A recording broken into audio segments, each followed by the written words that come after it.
The largest structure of the Indian Armed Forces, the Indian Army, is the land-based component of the Trinity. Also known to be the largest standing volunteer army in the world and regarded as the fourth largest army by numbers. All serving personnel of the Indian Armed Forces are serving voluntarily. It controls the highest battlefield in the world, the Siachen Glacier, which is 5,000 meters above the sea level. The President of India is the Supreme Commander of the Indian Army. The Chief of the Army Staff, a 4-star general, is appointed as the professional head of the Indian Army. The Indian Army is mandated to safeguard external aggression and internal subversion. The following 5 tasks define continuous endeavor of the army towards India. War fighting to meet external aggression. Internal security management to meet internal threats. Force projection, peacekeeping operations or military assistance to allies. Rendering humanitarian assistance, disaster relief and aid to civil authorities. With countless accolades and accomplishments under the name of this organization, there are some stereotypes regarding the soldiers that need to be addressed in order to educate the civilian population of the country.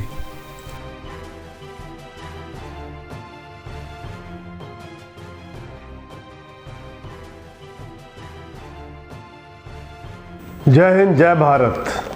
I am Major General Sanjay Soi. I have put in more than 36 and a half years of service in Indian Armed Forces, Indian Army. I was commissioned in Kumaon Regiment, and after 10 years I moved to Naga Regiment. And I have had 7 tenures in Jammu and Kashmir, where I was fortunate to fight with the enemy of the country in number of operations on the border and against militants. I am Colonel R.K. Tripathi, retired from Army in 2015. I did about 34 years service, and I was initially commissioned in artillery. For serving about 9 years, I switched over to Judge Advocate General's Department, and thereafter I completed my entire service in JAG's department. And after retirement, I am practicing in High Court, Armed Forces Tribunal. My name is Colonel B.R. Singh War, and I joined Army through OTA in 1981. I was commissioned in the Golden Regiment and served in the Army for about 30 years, and I took retirement in year 2011.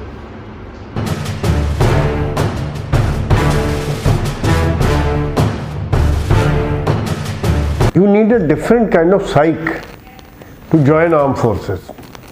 If you are joining armed forces to be rich, to have huge bank balance, to have BMW and all sorts of luxuries, then this is not the organization for you. For me, I always had a streak of adventure in me and streak of patriotism, work for society. Because in army, when you're there, you are walking in jungles for 30 kilometers, 40 kilometers, then you sleep under a tree, you cross the swamps, you are in deserts, in plus 50, in Siachen, minus 50. That is the kind of terrain where you serve. You are separated from your loved ones, but you have stories to tell. You have things to talk to the people, because the kind of different environment, different kind of engagement which you have while serving in armed forces, that always motivated me. Hundreds of men are ready to make supreme sacrifice, give their life on your orders. That's the kind of leadership you achieve in armed forces. Where will you get it? Those were the motivation for me.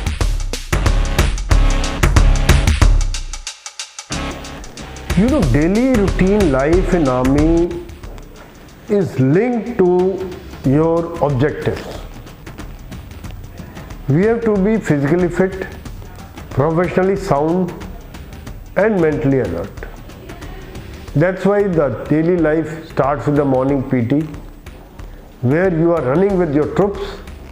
I'm not going alone, I'm not doing 30 kilometers on my own. We all go together. That's how the teamwork builds up. In the evening again there are games where we play with the troops whom we command.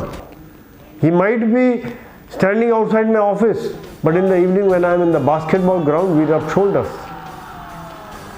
And that brings that kind of camaraderie which is built up.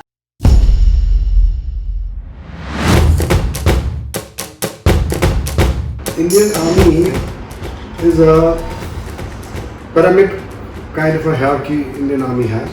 And rank structure is very, very essential for any organization where you want role and responsibility and accountability to be fixed. So that's how the rank structure is. It's not like a democracy. It is not like any other government job or a civil job or a private corporate sector where you make a team decision, make a team, then discuss issues and so on and so on. It is not so. It's a very autocratic kind of a leadership which is in the army, and it is required to maintain the discipline. One chap is responsible or accountable not only for his subordinates, but he is responsible to his superior officer also. First thing, outside impression is that commission means power. Whatever I say, it will be done. It's not so. It is more of responsibility.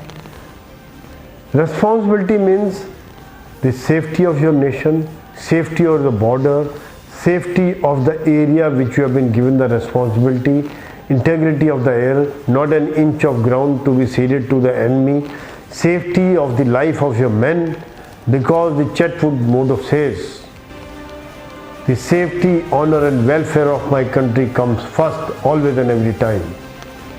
Safety and welfare of the men I command come next. My own safety and welfare come last, always and every time. That is why this responsibility is bestowed upon you, bestowed upon us. That is a sin, because responsibility is greater than power. Well, I got commissioned as a second lieutenant in 1982, and fortunately for me, my battalion where I was posted, it was the battalion was located in Kashmir along Indo-Pakistan border. My first posting was just on the border. We were guarding the near place called Gulmarg. Our posts were ahead of Gulmarg, and I was given a company officer, we call it a company officer's appointment. Like I had one platoon under me and I was a post commander. It was the most proud moment for me when I went to that post, and after 1 or 2 days I realized I am the post commander. I have complete responsibility of entire Indian Army, entire India, entire country. The responsibility is on my shoulder. That's what I felt as a young post commander, and I had about around 36 people under me as a platoon, and we were guarding not only the frontier, but also we were guarding an infiltration route from Pakistan up to there was a Nala, and that infiltration route to Gulmarg, and then further beyond in Kashmir Valley. We were also guarding that infiltration route.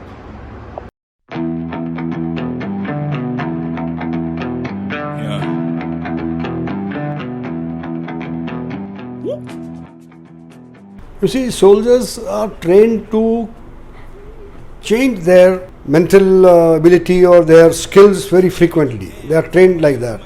So when there is a peace, the soldier is a very fun-loving person. He plays, he does party, he dances, he listens to music, he is enjoying his life.